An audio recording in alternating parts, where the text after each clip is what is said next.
بسم اللہ الرحمن الرحیم الحمد للہ وکفى وسلام علی عباده الذین اصطفى اما بعد فإن خیر الحدیث کتاب اللہ وخیر الہدی ہدی محمد صلی اللہ علیہ وسلم وشر الامور محدثاتها وكل محدثة بدعة وكل بدعة ضلالة وكل ضلالة في النار. وقد قال الله تبارك وتعالى في القرآن المجيد والفرقان الحميد: فأعوذ بالله من الشيطان الرجيم. بسم اللہ الرحمن الرحیم. ولا تأكلوا أموالكم بينكم بالباطل وتدلوا بها إلى الحكام لتأكلوا فريقا من أموال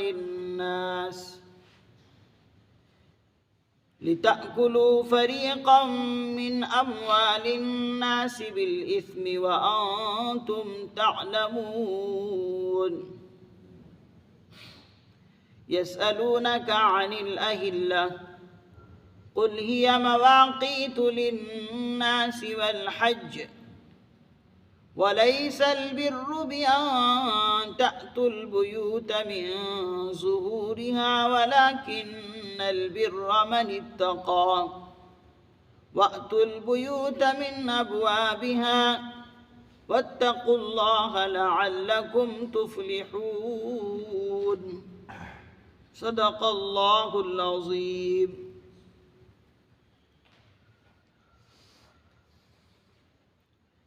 ولا تأكلوا أموالكم بينكم بالباطل وتدلوا بها إلى الحكام.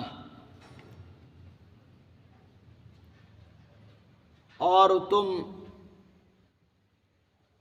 آپس میں ایک دوسرے کے مال کو ناحق مت کھاؤ. ولا تأكلوا أموالكم بينكم بالباطل، اور تم آپس میں ایک دوسرے کے مال کو ناحق مت کھاؤ. وتدلوا بها إلى الحكام، اور ان کے مقدمے کو حکام تک، حاکموں تک نہ لے جاؤ. لِتَأْكُلُوا فَرِيقًا مِّنْ أَمْوَالِ النَّاسِ، تاکہ تم لوگوں کے مال کا کچھ حصہ بالاسمی، گناہ کے طریقے سے کھاؤ. وَأَنْتُمْ تَعْلَمُونَ، جبکہ تم جانتے ہو.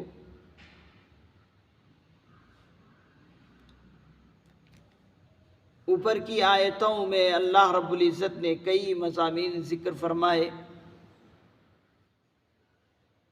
یا ایہا الذین آمنوا کتب علیکم القصاص فی القتلی، یہاں سے جو ہے اللہ رب العزت نے کئی احکام ذکر فرمائے. پہلے قصاص کا ذکر فرمایا، پھر اس کے بعد وصیت کا ذکر فرمایا، پھر اس کے بعد صوم کے بارے میں، روزے کے بارے میں ذکر فرمایا، پھر روزے کے مسائل ذکر فرمائے، پھر اس کے بعد رمضان میں روزہ جو رکھنا ہے کب سے کب تک رکھنا ہے اس کا ذکر فرمایا. اب یہاں پر اللہ رب العزت روزے کے بعد اس مضمون کو ذکر کر رہے ہیں کہ جس طریقے سے رمضان میں متعین وقت تک حلال چیزیں بھی حرام تھی، اور حلال و حرام کی بہت زیادہ تمیز رکھنے کے بارے میں بھی اللہ نے ذکر فرمایا رمضان کے اندر۔ اب یہاں پر بتلا رہے ہیں کہ رمضان کے بعد بھی حرام اور ناجائز مال کے کھانے سے اپنے آپ کو بچانا چاہیے۔ جس طریقے سے رمضان میں انسان بہت ساری چیزوں کی تمیز رکھتا ہے، بہت سی چیزوں سے بچتا ہے، حرام سے بھی بچتا ہے، لیکن رمضان کے بعد اللہ رب العزت نے ارشاد فرمایا اس آیت مبارکہ میں کہ رمضان کے بعد بھی حرام چیزوں سے اپنے آپ کو بچانا ہے۔ وَلَا تَأْكُلُوا أَمْوَالَكُمْ بَيْنَكُمْ بِالْبَاطِلِ، اس میں جو فرمایا کہ آپس میں ایک دوسرے کے مال کو ناحق طریقے سے نہ کھاؤ، یا کھانے سے مراد صرف یہی نہیں کہ کسی کے مال کو لے کر کھایا جائے، اس سے کچھ خرید لیا جائے اور اس سے کھانے میں استعمال کیا جائے، صرف یہی مراد نہیں ہے، بلکہ کسی کے مال کو ہڑپ کر لینا، کسی کی زمین غصب کر لینا، اور اس غصب کے ذریعے کے بعد اسے چاہو تم کھاؤ گے تب بھی حرام، پہنو گے اس کے ذریعے سے کچھ لے کر تب بھی حرام، کسی کو دو گے وہ بھی تب بھی حرام، اور ان مالوں کو لے کر اپنے وارثوں کے لیے چھوڑ کر جاؤ گے تب بھی حرام۔ کھانے سے مراد صرف کھانا ہی نہیں ہے، بلکہ ان مالوں کے ذریعے سے جو بھی تم استعمال کرو گے، پہننے کے لیے، رہنے کے لیے، مکان کے لیے، یہاں تک کہ جب جانے کا وقت آئے گا اپنے وارثوں کے لیے چھوڑ کر جاؤ گے، یہ بھی حرام۔ اور حضرات مفسرین نظام نے فرمایا کہ انسان کے اندر اخلاق حمیدہ، بہترین اخلاق پیدا کرنے کا اور اسی طریقے سے اعمال صالحہ کرنے کے لیے آمادہ ہونا حلال کمائی کا بہت بڑا دخل ہے۔ انسان کے اندر اخلاق حمیدہ پیدا ہونے کے لیے اور اعمال صالحہ کرنے کے لیے آمادہ ہونا، اس کے لیے حلال مال کا بڑا دخل ہے۔ اگر انسان حلال مال نہ کھائے تو اس کے اندر اخلاق حمیدہ پیدا ہی نہیں ہو سکتے، بہترین اخلاق انسان کے اندر آ ہی نہیں سکتے، وہ اعمال صالحہ کر ہی نہیں سکتا اخلاص کے ساتھ، اس لیے کہ اس کی زندگی میں حرام مال داخل ہے۔ اسی لیے اعمال صالحہ کرنے کے لیے حلال مال انسان استعمال کرے، حلال مال حاصل کرے، پاکیزہ مال حاصل کرے۔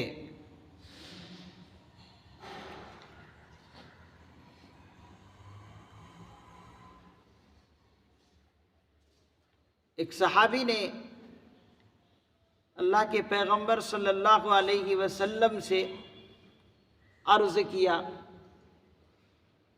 صحابی کا نام ہے حضرت سعد بن ابی وقاص رضی اللہ عنہ، بہت اونچے صحابی ہیں، جلیل القدر صحابی ہیں۔ انہوں نے اللہ کے پیغمبر صلی اللہ علیہ وسلم سے فرمایا کہ اے اللہ کے رسول، مجھے مستجاب الدعوات ہونا ہے، میں چاہتا ہوں کہ میں مستجاب الدعوات بن جاؤں، یعنی میں ایسا بن جاؤں کہ جب بھی میں دعا کروں میری دعا قبول ہو جائے۔ میرے لیے کون سی بات ہے مستجاب الدعوات بننے کے لیے؟ تو حضور علیہ الصلوۃ والسلام نے فرمایا، اپنے غذا کو حرام مال سے پاک کر لو، تم مستجاب الدعوات بن جاؤ گے۔ تم اپنی غذا کو حرام مال سے پاک کر لو، تم مستجاب الدعوات بن جاؤ گے۔ جب بھی تم دعا کرو گے تمہاری دعا قبول ہو جائے گی۔ کسی کے حق میں کرو گے اس کے حق میں قبول ہو جائے گی۔ شرط ہے کہ حلال مال کھاؤ، حرام مال سے اپنے آپ کو بچا لو۔ اور حضور نے فرمایا کہ جو انسان حرام مال کھا کر اپنی پرورش کرے اور اپنی اولاد کی پرورش کرے اور اس حرام مال کی وجہ سے اس کے جسم کا گوشت پوست بنے، اس کے جسم کا، بدن کا گوشت اور پوست بنے، حضور نے فرمایا کہ وہ گوشت، وہ جسم جہنم ہی کے لائق ہے۔ وہ گوشت اور پوست، گوشت اور کھال کس کے لائق ہے؟ وہ جہنم ہی کے لائق ہے۔ کتنی بڑی بات حضور نے ارشاد فرمائی۔ تو یہاں سے معلوم ہوا کہ انسان حلال مال کھائے اور حرام مال سے اپنے آپ کو بچائے اور اپنی اولاد کو بچائے۔ اسی لیے حضور علیہ الصلوۃ والسلام نے ارشاد فرمایا کہ دنیا میں رہتے ہوئے انسان کو کچھ بھی حاصل نہ ہو، انسان کو دنیا میں رہتے ہوئے کچھ بھی حاصل نہ ہو، اگر یہ چیزیں ان کو مل جائے تو یہ اس کے لیے کافی ہے۔ کیا چیزیں آگے بتلائیں گے حضور؟ انسان کو دنیا میں رہتے ہوئے کوئی چیز حاصل ہی نہ ہو، عہدہ نہ ہو، اسی طریقے سے مکان نہ ہو، عزت نہ ملے لوگوں کی طرف سے، کوئی فرق نہیں۔ بتایا کہ یہ چار چیزیں اگر انسان کے اندر ہے تو یہ کافی ہے۔ حضور نے ارشاد فرمایا کہ امانت کی حفاظت، اگر کسی نے امانت کی حفاظت کر لی اور اسی طریقے سے جھوٹ سے اپنے آپ کو بچا لیا، ہمیشہ سچ بولنے کا عادی ہو گیا،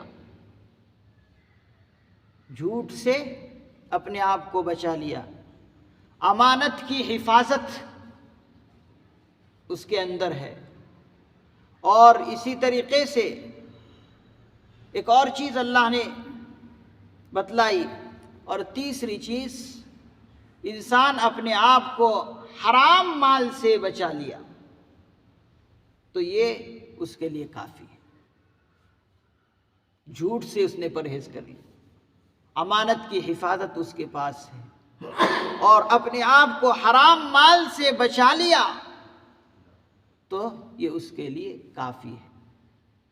نجات پانے کے لیے یہی کافی۔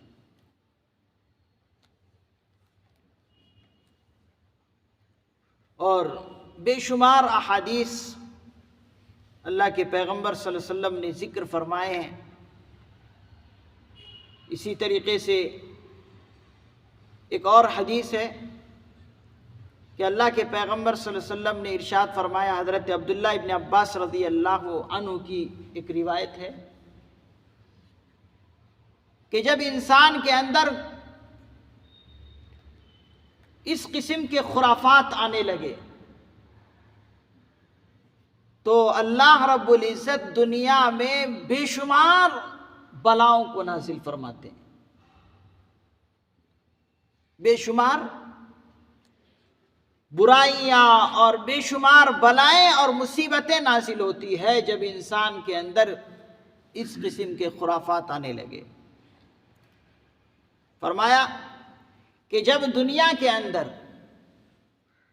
ناپ تول میں کمی کرنے لگے، دنیا کے اندر انسان ناپ تول میں کمی کرنے لگے تو پھر انتظار کرو ایسی بلاؤں اور مصیبتوں کا کہ جس بلاؤں اور مصیبتوں کو تمہارے باپ دادا نے نہیں سنے ہوں گے۔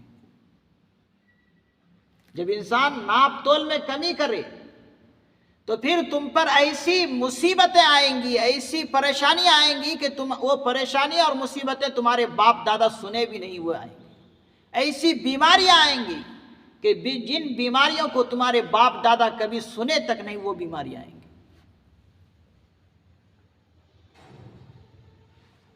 خطرناک قسم کی بلائیں اور بیماریاں، طاعون جیسی بیماریاں آنے کی بات حضور نے کہی گئی کہ جب دنیا میں ناپ تول میں لوگ کمی کرنے لگے، جب دے کسی کو تو تول میں کمی کر دے، اور جب لے تو پوری طرح سے لے، اپنا حصہ جب لے کسی سے تو پورا لے، اور جب کسی کو دینے کی باری آئے تو اس کا حق رکھ لے۔ یہ ناپ تول میں کمی ہے، تو اس کو ہر چیز میں فٹ کر سکتے ہیں۔ تو کہتے ہیں حضور علیہ الصلوۃ والسلام نے ارشاد فرمایا کہ طاعون جیسی بیماری آنے لگتی ہے۔ آج ہم دیکھ لیں، نظر دوڑا لیں، آج دنیا میں کیسی بیماریاں ہیں جن کو ہمارے باپ دادا کبھی سنے تک نہیں۔ کیا کبھی ہمارے باپ دادا یہ کووڈ-19 اور یہ نئے وائرس کبھی سنے تھے؟ نہیں سنے تھے، لیکن آج یہ چیزیں آ رہی ہیں۔ تو حضور نے فرمایا کہ ناپ تول میں کمی کرنے کی وجہ سے، اور آج ناپ تول میں ہم سب کمی کر رہے ہیں۔ اور اسی طریقے سے حضور علیہ الصلوۃ والسلام نے ارشاد فرمایا کہ جب مسلمان زکوٰۃ دینے سے باز آ جائے، یعنی زکوٰۃ نہ دینے لگے، تو پھر اللہ کی طرف سے عذاب اس طرح آئیں گے کہ اللہ تعالیٰ آسمانوں سے بارشیں برسانا بند کر دیں گے۔ جب انسان زکوٰۃ دینے سے گریز کرے، مسلمان زکوٰۃ ادا نہ کرے، تو پھر اللہ تعالیٰ کیا کرتے ہیں؟ عذاب کس طرح بھیجتے ہیں؟ بارشیں لانا بھیجنا بند کر دیتے ہیں۔ آج ہم دیکھ لیں کتنے مسلمان ہیں جو زکوٰۃ ادا کرتے ہیں، زکوٰۃ ادا ہی نہیں کرتے۔ اپنے مال میں لاکھوں روپے زکوٰۃ نکلنے کے ہیں لیکن نہیں نکالتے، رکھ لیتے ہیں، تو جس کی وجہ سے وقت پر بارشیں نہیں ہوتی۔ دیکھ لیں وقت پر کون سی جگہ بارشیں ہوتی نہیں، لوگ پریشان ہو جاتے ہیں، بھائی موسم بارش کا ہے لیکن بارشیں نہیں۔ تو اس طرح سے اللہ رب العزت عذاب نازل فرمائے۔ اور اسی طریقے سے جب احکام الہی پر لوگ عمل کرنا چھوڑ دیں، قانون اور دستور میں جو اللہ نے ضابطے بنائے ہیں، عدالتوں میں اللہ کے ضابطے نہ چلنے لگے، قانون کو توڑنے لگے، تو اللہ تعالی ایسے بادشاہ مسلط کر دیتے ہیں جو ظالم بادشاہ ہوتے ہیں۔ ایسے بادشاہ اللہ تعالی مسلط کرتے ہیں جو ظالم ہوتے ہیں۔ آج دیکھ لیں جہاں اسلامی ملک ہے وہاں پر بھی بادشاہ درست نہیں ہے۔ کیوں؟ اس لیے کہ وہاں پر بھی قانون الہی کی پیروی نہیں کی جاتی، جو اسلامی احکامات ہیں وہاں پر بھی عمل نہیں ہوتے، جس کی وجہ سے وہاں پر بھی بادشاہ صحیح نہیں آتا، ظالم قسم کا بادشاہ مسلط ہوتا ہے، اور جہاں اسلامی حکومت ہے ہی نہیں وہاں تو ظالم بادشاہ ہے ہی۔ تو اس قسم کے اللہ تعالیٰ پھر عذاب نازل کرتے ہیں۔ تو یہ سب چیزیں اس طرح ہے کہ ان سے ڈرا جائے۔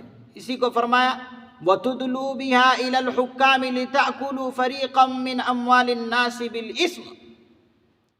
اللہ تعالیٰ ارشاد فرماتے ہیں اور نہ ان مالوں کے مقدمات حکام تک لے کر جاؤ، حاکموں تک لے کر جاؤ، اس غرض سے کہ تم لوگوں کے مالوں کا ایک حصہ گناہ کے طریقے سے کھانے لگو۔ یہاں پر بھی بہت اہم بات اللہ رب العزت نے ارشاد فرمائی کہ دیکھو لوگوں کے مال ہڑپ کرنے کے لیے جھوٹے مقدمہ نہ بناؤ، کہ جھوٹے مقدمہ بنا کر لوگوں کے مال ہڑپ کرو، جھوٹی شہادتیں کسی سے نہ دلواؤ، اس سے بھی اللہ رب العزت نے منع فرمایا۔ آج ہم لوگ چاہے مسلمان ہو چاہے کوئی ہو، دیکھ لیں جھوٹے مقدمے زمین کے بنا کر عدالتوں میں لے کر جاتے ہیں، اور مقصد کیا ہوتا ہے کہ کسی طرح ہم کسی کی زمین ہڑپ کر لیں۔ وکیلوں کو خرید لیتے ہیں، گواہوں کو خرید لیتے ہیں پیسوں کے ذریعے سے، تاکہ لوگوں کے مال حاصل کریں۔ تو اس طرح سے جھوٹے مقدمے حکام تک لے جانے کے لیے بھی منع فرمایا، جھوٹی شہادت دینے کے لیے اللہ رب العزت نے منع فرمایا۔ وَتُدْلُوا بِهَا إِلَى الْحُكَّامِ، اور ان مقدموں کو، مالوں کے مقدمے کو حکام تک نہ لے جاؤ۔ لِتَأْكُلُوا فَرِيقًا مِّنْ أَمْوَالِ النَّاسِ بِالْإِثْمِ، لوگوں کے مالوں کا ایک حصہ گناہ کے طریقے پر تم حاصل کرنے لگو کہ اس سے کھائے، وَأَنْتُمْ تَعْلَمُونَ، جبکہ تم جانتے ہو، جانتے بوجھتے، معلوم ہے کہ میں جھوٹا مقدمہ بنا رہا ہوں، جان بوجھ کر جو ہے لوگوں کی زمین ہڑپ کرنے کے لیے اس طرح سے لوگ کرتے ہیں، اس سے اللہ رب العزت نے منع فرمایا۔ حضرات مفسرین اعظام نے فرمایا کہ یہ جو آیت ابھی اس کی تفسیر ہوئی، یہ آیت اس وقت اتری، اس کے ایک شان نزول ہے کہ حضور کا زمانہ چل رہا تھا، حضور کے بے شمار صحابہ تھے، تو حضرات مفسرین نظام نے لکھا کہ دو صاحبوں کے درمیان ایک زمین پر جھگڑا ہوا، ایک زمین پر جھگڑا ہوا، اور وہ شخص حضور کے سامنے اپنا مقدمہ لے گئے، یعنی حضور کی عدالت میں اپنا مقدمہ لے کر گئے۔ دونوں صاحب کس کے پاس اپنا مقدمہ لے کر گئے؟ حضور کی عدالت میں۔ اور حضور کی عدالت میں جب مقدمہ دونوں لے کر گئے تو حضور نے ضابطے کے مطابق، جو قانون ضابطہ ہے، جو قانون ہے، ضابطہ ہے اسلامی، اس ضابطے کے مطابق حضور نے اس شخص سے گواہ مانگی جس نے دعویٰ کیا کہ یہ میری زمین ہے، جس کو مدعی کہتے ہیں، جن کو مدعی کہتے ہیں، دعویٰ کرنے والا، دعویٰ کرنے والے کو کیا کہتے ہیں؟ مدعی۔ تو حضور نے اسلامی ضابطے کے مطابق مدعی سے، دعویٰ کرنے والے سے، جس نے زمین کا دعویٰ کیا کہ فلاں میری زمین ہے، وہ کہہ رہا میری زمین، تو جس نے دعویٰ کیا کہ یہ میری زمین ہے، اس سے حضور نے اسلامی طریقے کے مطابق گواہ مانگا کہ گواہ پیش کرو، گواہ ضروری ہے۔ تو مدعی کے پاس گواہ نہیں تھے، مدعی کے پاس، دعویٰ کرنے والے کے پاس گواہ نہیں۔ اب پھر جب مدعی کے پاس گواہ نہ ہو تو پھر اسلامک طریقہ کیا ہے؟ اسلامک طریقہ یہ ہے کہ مدعا علیہ سے قسم لیا جاتا ہے کہ تم قسم کھا کر کہو کہ یہ میری زمین ہے۔ جب مدعی کے پاس، دعویٰ کرنے والے کے پاس گواہ نہیں تو ضابطے کے مطابق حضور نے مدعا علیہ سے، جو دوسرے صاحب تھے، ان سے پوچھا کہ بھائی تم قسم کھا کر کہو کہ میری زمین ہے۔ اس کے پاس تو دعویٰ کرنے والے کے پاس تو یہ گواہ نہیں ہے، تو اب ان سے پوچھا جائے گا، تو ان سے جو پوچھا جائے گا ان سے کہا جائے گا کہ قسم کھا کر کہو کہ ہماری زمین میری زمین ہے. تو وہ قسم کھانے پر آمادہ ہو گیا، تیار ہو گیا، لیکن وہ جھوٹے طریقے سے مقدمہ حضور کے پاس لے کر گیا تھا. تو جب قسم کھانے کے لیے آمادہ ہو گیا تو حضور نے کہا، ایک آیت تلاوت کی کہ دیکھو میں ایک آیت تلاوت کرتا ہوں، اس آیت کے اندر مضمون یہ ہے کہ جو انسان جھوٹی قسم کھائے اس کے لیے خطرناک وعید بیان کی. تو اللہ رب کے پیغمبر صلی اللہ علیہ وسلم نے اس آیت مبارکہ کی تلاوت فرمائی جس کے اندر جھوٹی قسم کھانے پر سخت وعید ہے اللہ کی طرف سے. تو جیسے ہی وہ آیت حضور نے تلاوت کی تو وہ شخص ڈرنے لگ گیا کہ جھوٹی قسم کھانے پر اتنی سخت وعید ہے اللہ کی طرف سے، اتنی خطرناک سزا ہے. تو وہ باز آ گیا اور کہنے لگا کہ میں معافی چاہتا ہوں، میں قسم نہیں کھا سکتا.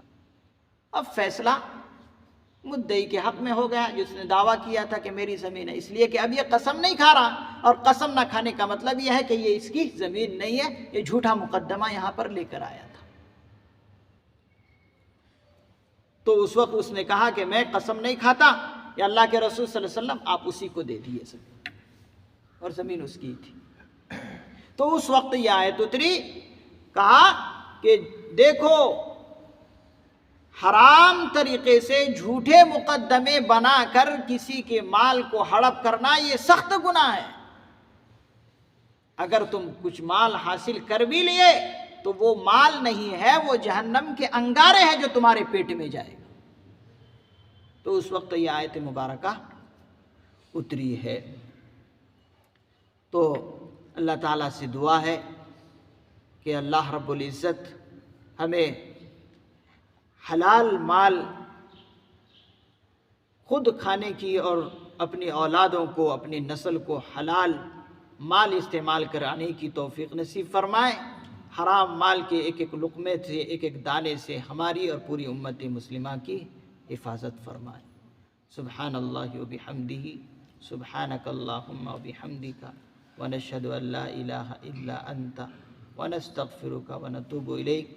سبحان ربک رب العزت عما یصفون، وسلام علی المرسلین، والحمد للہ رب العالمین.